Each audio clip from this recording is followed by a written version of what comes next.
Bagaimana memanfaatkan sosial media untuk kita memilih calon pemimpin yang paling sesuai dengan gagasan kita. Akan kita bahas. Media sosial jadi salah satu tempat untuk mendistribusikan konten, entah itu gagasan mereka. Menurut saya ini oke banget.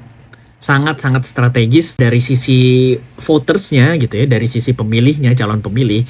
Ini akan justru jadi membuat mereka akan semakin bias ketika melihat sesuatu gitu. Karena ketika di media sosial, algoritma yang menentukan kita apa yang kita lihat gitu.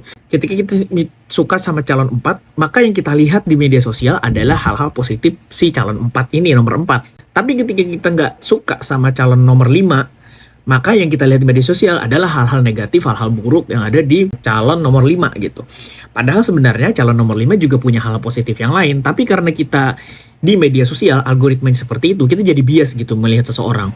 Saranku adalah coba cari konten-konten yang memang seimbang gitu. Seimbang tuh maksudnya ketika kamu sudah punya calon, misalnya calon nomor 4 gitu ya, dan calon nomor 5. Calon 4 dan nomor 5 ini kamu follow orang-orang atau mungkin akun resmi mereka masing-masing yang membahas tentang keunggulan-keunggulannya, juga kelemahan-kelemahan dari lawannya. Jadi kamu dapat dua point of view yang berbeda gitu. Ketika di calon 4 ada yang membuat konten yang positif, ada juga membuat konten yang negatif. Dua-duanya di follow guys. Juga di calon nomor 5 seperti itu.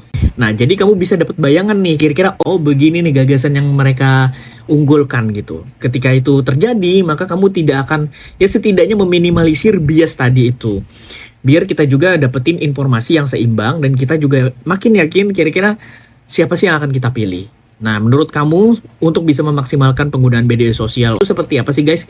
Silahkan tulis di kolom komentar, kita diskusi sama-sama ya. Ingat ya, tidak boleh menjelek-jelekan yang lagi berkampanye. Kita tidak berkampanye di sini, kita hanya memberikan tips-tips dan juga edukasi politik ya teman-teman.